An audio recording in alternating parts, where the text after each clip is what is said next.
All right, good morning. Today is part 3 of our visual support series, Tips for Creating Your Own Visuals. The last few weeks we've gone through visual supports for children and adults with disabilities. We've talked about visual supports for older individuals and with dementia, and now we're going to talk about how to create your own. Any of the previous series is on our YouTube channel, so please feel free to hop over to that channel if you have not seen those sessions. So wonderful. All right, our outline for today, we're going to just briefly touch on visual supports and benefits, talk about levels and stages, best practice tips, but then we're going to really start diving into how to get started. What do you need to have to get started? Any materials or what to think about, and then helpful sites as well. So we'll jump into that and hopefully give some great information for you to get started with what you need. So visual supports help us to communicate information.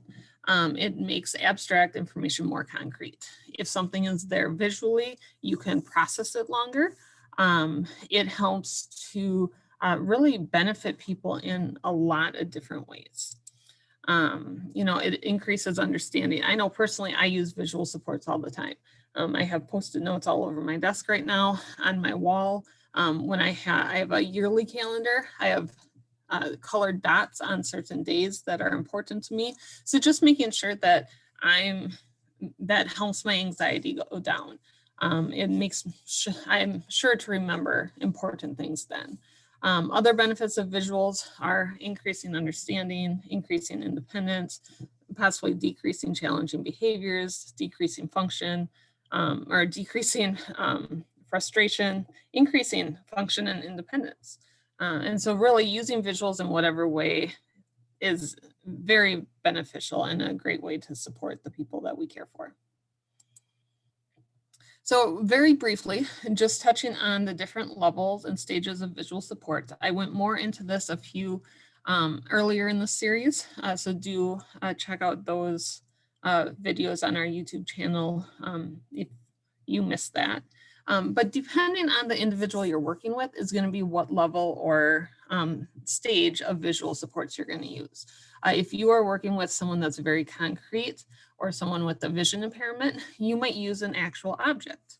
If you have someone that kind of the next level up is looking at photos of the object or the person, and using actual photos, having up, for example, the next level is pictures of symbols and drawings in color. This might not look at like my Play-Doh that I have at home. So I don't understand that's what Play-Doh is. That could be a rock, who knows? But having the actual pictures is a little more concrete and understandable. The next step after the picture symbols or drawings in color is black and white drawings. And then the final level is text. And as you can see, all the other levels typically use text as well. That way you can really start connecting words, helping individuals with some reading, and being able to recognize what those words mean. So those are the different levels, and really making sure that you are planning whatever is for that individual. Wherever they're at, you want to make sure you're there so that they can use it. There's a few tips that are just best practice tips. Again, this might be a review, but making sure that whatever you make is portable. If you make visuals and that person really becomes able to rely on them, but they aren't able to go with them to different settings, then it's not really a useful tool outside of the home or outside of work or of school or whatever it is. So when you start thinking about creating your own visuals, make sure it makes sense. Is it something that can be taken to different places? Make them durable. If it's just on a piece of paper that's easy to be torn or it gets wet, then they aren't going to last very long. So figuring out how to make them durable most often is being laminated in order to keep it protected. Easy access. If the visuals are put away in a fantastic binder and are not easily accessible, they probably aren't going to be used. I'm working with one family right now that single parent that has 2 twins with autism at 5 years old, and both are in different directions. Trying to use visual supports, his biggest challenge is it's not easily able to be accessed when he's trying to be in lots of different places. So making sure that the visuals are easy to access and easy to use for that family or for the person you're caring for. Consistent. Use the visual supports as much as you can. That includes especially when someone's in a good mood. It's very hard to teach a new skill or try to ask someone how they're feeling when they're really frustrated or that they're having a hard time processing. But if you can start introducing the visuals when things are going well, you're going to have a better opportunity to use individuals when someone is frustrated. And then personalized. Not every system is going to work for every person. So making sure that you really personalize to the individual that you are supporting. All right, so getting started. You really want to think about what is your goal with your visuals. Is this for communication? Is this for them to communicate with you, to give choices? Is it a schedule? So to help with independence? Do you want them to be able to do a task on their own? So really, what is the goal of that visual support? And there might be different goals for each support that you create, but really, what are you trying to do? What are you trying to communicate? How will you use these supports? Will they be used just at home? Again, can they be portable? Can they be used in different settings? Are you looking at using it more as behavior management, or is it in order to help that person become more independent? Is it that you want to use them so that person has an opportunity to be able to communicate more with you, be able to have more choices? So really figuring out what is the purpose of the visuals that you are making. All right, so some basic supplies to get started. Obviously a printer or using a print service. That might be, you can upload things online to like an Office Max or Office Depot, Staples, anything like that, and have them printed off. Sometimes that might be cheaper than print cartridges, especially if you're looking at a lot of colored print. And so just something to kind of compare and contrast, what makes sense for your budget. Lamination, so having like a laminating machine and lamination sheets, or if you don't have that, maybe clear packing tape. That could be an option as well. It doesn't always lay the flattest and you have a chance for more bubbles, but that is an option to be able to laminate or make something a little more durable. Velcro, either circles or strips. Some people really like the strips, but when you start looking at smaller cards, it's much harder to cut, or not harder, it takes more time to cut into the strips instead of just putting a Velcro circle on the back. So really, again, it's personal preference. Scissors, obviously construction paper, a file folder, a binder, photo album, rings, whatever it is that works for your system. So for example, this is a cheap photo album that I got at Walmart, and I think it was less than $1. And I can use it. So instead of laminating, maybe I use this and I can put my supports right into here. So just really figuring out what works for you. Using a binder to keep your supports in. That might be what works for you. And a hole punch is beneficial as well, especially if you use like a ring. So this is just a basic ring that opens. And if you hole punch your cards, you can have it where it's portable and with you at all times. Fun fact or note to be aware about with Velcro is make sure that you're consistent in how you use your Velcro. Oftentimes this isn't something that people think about, but always put on your small cards the rough side. So the scratchy side is on your cards, and then the soft side would be on whatever you're putting on your cards on. So whether that's like a token board, so then this is the soft side is on the board or on the schedule board, whatever it might be. But if you keep it consistent, then you can use your visuals in different settings. So if you're doing something with choices, you can use your visuals on a choice board. You can use your visuals on a first then board. You can also use those same visuals then on a schedule board. So, but you can't do that if you aren't kind of thinking about what side, and that just kind of a very silly thing to think about, but something that's kind of a good tip to know. All right, so let's start diving into some of the sites that are really going to help you get started. So the first one we're going to look at is Due2Learn.com. I will post the links to all of these in the chat box so that you have them, so you don't have to worry about writing them down. But let's hop over to Due2Learn. This is a free site that has some resources already developed.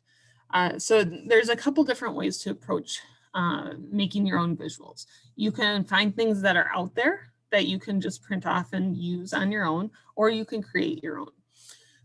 Due2Learn does have some opportunities for things that are already made.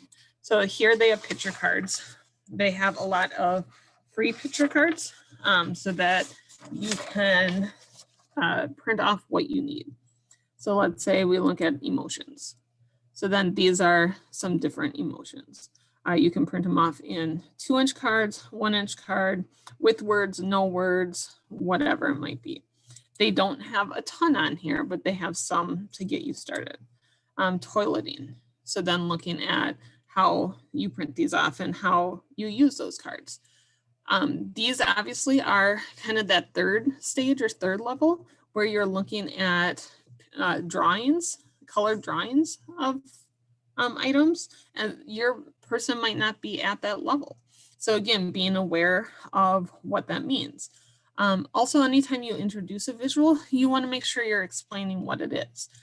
Looking at this picture of pants that has like red things coming out of it, I don't know that means dry pants. And if I'm not able to read the words, then what does that mean? So I have to be able to understand what the pictures are as well. So this is just a good site that has some different options. Again, it doesn't have a lot of things on the free access. It does have an option, they call it View to Do, where you can get a membership. It's $99 per year, but then you're able to customize what you need or what you want done. So there's an option to do that as well. There's also a free version that you can try temporarily. So that might be something that you look at, you know, if you're making all your visuals in a short period of time, something that you just use a trial. You know, and here you can see they can do first then cards. So it's a little bit more practical for people, especially if they're really like that colored picture feel. Okay, so then let's hop back over. All right, so then the second one we're going to look at, so that was Due2Learn. Again, it says it has thousands of free pages. You can really start digging in and seeing some of the things they have. But again, to be a little more customizable, you have to pay for their fee. The next one is called Twinkle.com. This one also has some free images, but then also has a paid membership opportunity. So let's hop to that. When you get into Twinkle, it is kind of confusing at first. I aren't really sure where to go. You can have a free Twinkle account, or for just $5 a month, you have unlimited resources. So maybe that's something that you look at as well. If you click on here and go down to Twinkle Collections and let's say inclusion. So then in here, let's do special ed needs and disabilities, communication, interaction. Again, there's lots of different things. These will tell you very easily which ones are free and which ones are not, that are part of the membership. So depending on what you need, there might be some great resources here so that you don't have to create your own. You know, this one in particular is made for like a lanyard, so that you can have a communication device of whatever you need. So it's just a free download. You don't have the ability to customize, but it's something that you can use. You can also click under United States resources, looking at some classroom management. They have some free resources in there, especially if you look at calendars, routines, and daily schedules. Twinkle was designed by teachers, and our resources created by teachers. So it does look more at that younger age population and has more cards related to that. Again, a lot of this is the picture color drawings, not the actual photos. There's a special ed tab up here that you can look at classroom management. You know, here's picture scenes with questions. So these are actually teacher activities versus visual supports. So again, whatever you need, you can do some digging, and this has some free resources, but it's not necessarily the best match either. The next one that's similar to this is called Teachers Pay Teachers.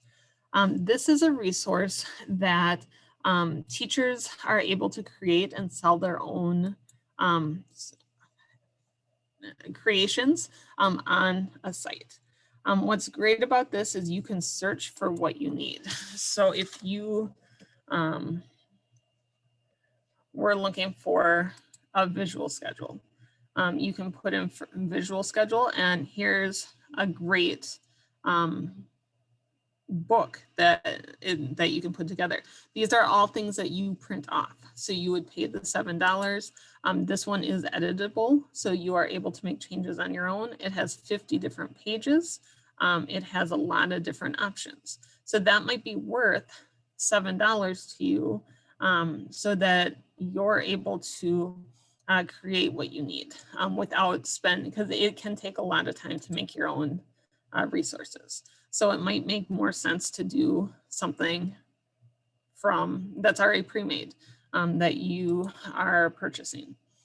You know, you can search first. Then if you're looking for emotion visuals, you could search that. Some of these are, you know, significantly cheaper. So you take a look at it. It's 10 pages. It has some very basic pictures in it. You know, so is that what makes sense for you? You know, do we look at emotions and looking for visuals there?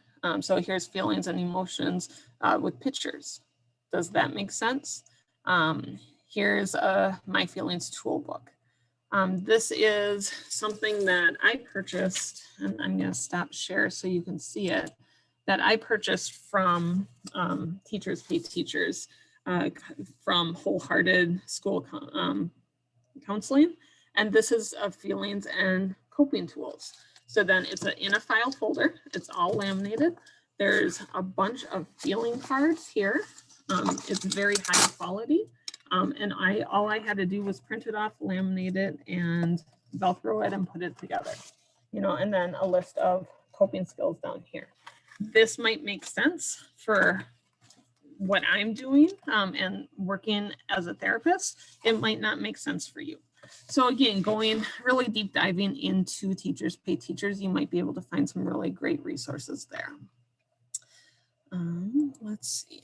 But again, they are more child-based than the resources that you might be looking for. So those are 3 sites. Connectability is another great option that I had actually just discovered. And this is something that, let's see, looks like this. And it has options for different age groups. It doesn't matter what age group you pick. At the top of every one of these pages is a bar and it says Visual Engine. So when you click on that, what pops up is this ability to create visual supports right online. It's great because it has a template. It also gives you directions on different tips or ways you can use, like how do I make a first then board? You can click here. But when you go into the template, you have the option to upload whatever pictures you want, or to be able to add your, have your own photos from in here. So they do have a lot of different, these are actual photos. So there's a variety of photos. They have the colored pictures. So depending on what you're looking for, maybe this is what works for you, but then you just pick whatever you want. It will be added into here and you can enter your label. I know during last week's visual session, we talked about how if you're working with older adults, like my grandma always called the refrigerator an icebox. So if I needed a visual support for that, I would want to make sure I can modify it where it says icebox and not refrigerator. So then you're able to upload this and print this off. So it's a pretty easy system, but it is also in this format. So you have the options of these templates and that's it. So it's something that you print off, you would laminate, you would cut out, you would Velcro and create your own system. Another program is called Canva. This is, it has both free and paid options. Free, you really get a lot of features. Paid, you get access to more different items, really. So there's templates. Typically when I do my visuals, I just start with a flyer because that's typically like an 8x10 layout, and I just do a blank flyer. I can also size it. So this one's actually 5x8. I want it to be the, oh, I didn't need a copy. But this is a piece of paper. So then I'm going to start with elements. I'm going to put in my boxes and whatever, and it tells you what size the box is. So if you're making 1x1 cards, if you're making 2x2 cards, you have that here. And so then you can just copy and paste. And then you can switch out with whatever you need. So it's much easier than like a Word program. It's much easier to move things around. You have text here, so let's put in some text, and I would put in whatever the object is. And then they have both elements and they have photos. So if I'm in elements, I can search and get these options. So let's turn on where it's just the free. You still have a lot of options. You just have more when you have the paid version. If you are a nonprofit, you do get the professional, the pro version at no cost. So then I could just put in an apple. Maybe I want more of the actual photos. So then I would come here. Again, I'm looking at the free version. And now I have an actual photo of an apple versus the picture. So it's much more customizable. You can do whatever you want. You can upload your own, so that, if you take pictures of the person you're caring for and want to implement that in, you can do that. You can make this into a schedule, and so you are doing a longer board. I would make the cards smaller than typically, but when you start looking at usability between multiple things, If you make your schedule board 1x1 cards, then you should make all of your pictures 1x1 cards. If you're working with different individuals, you might have to remember to make the pictures bigger so that they are able to see them. So whatever it looks like for the individual you're working with is what you're going to want to do. Here you can obviously zoom in. My bars in the way. Or zoom out so that you can have whatever you need. What's great about this is, let's say I get all my boxes here, I can copy it and it adds a second page, and then I just have to change up the pictures or the words that I have without doing a lot of redoing and creating that system again. All right. And then the other site I want to show you before we hop back to the PowerPoint is Pinterest. If you're not familiar with Pinterest, Pinterest is just a site that has lots of things pinned. It's like a bulletin board, you know, in real life, but not. We do have a respite care. So if you search respite care WI training, I do have a visual supports post, or and it has lots of examples. So if you don't know where to start, this might be the place to start. Look at what others have done. You know, this is a great way to use cards. You can also, you click on this, oh, this is a free site. So then you click directly on this, it will take you to a free site. So instead of searching millions of separate sites, Pinterest is a great way to find a lot of things in a very small area of time. So this one, in order to get it, you just sign up your name and email and you have it. So Pinterest, again, is a great place. There's some communication cards for seniors. Whether it's free or not, at least this will give you ideas. So that's really the big thing that I get from Pinterest is, oh, I think that would work really well with this individual. You know, let's try it. This example here doesn't take any printed materials at all. All it is a file folder that's cut apart. So really figuring out what works for you. A couple of examples that I have. Let me pop back to the PowerPoint quick, and then we'll show. Yeah, so the connectability, the Canva, the Pinterest. So those are the three that we just looked at now. Again, I'll put in the chat those links. Let's do that now so that you have it. So those are all the links that we just looked at and went through. All right, so some examples that I have is, this is a very simple way that I have my schedule board. So I provide therapy for a client and we have a schedule board. So I have one with smaller or bigger. So one that has 8, one that has 6.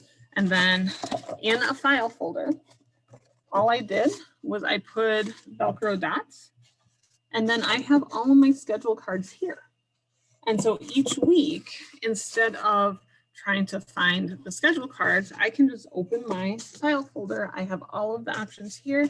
I take them off and put them on his card, and then I have a schedule for the day. And it's just a very simple way to organize. Prior to this, I had these all in like a plastic bag, which was great and all, but I just had to pull them all out every time I looked for them and then had to figure out what I wanted. File folders seem to work really well. Another thing that works well is having a piece of paper, just colored paper that you laminate. So this is just black construction paper. I laminated it and put it on here. I can hole punch this and put it in a binder. And then maybe each color is different things. So figuring out what system works for you and to make it portable, make it durable, make it easily accessible, you know, make sure that you're thinking of all those things, but whatever system works the best for you. So those are some things to think about. We will have, let's see, we will have a little bit of time for some questions. I did want to mention that next month we're going to be talking about becoming an independent provider in Wisconsin. And so definitely tune into that. But yeah, so time for questions.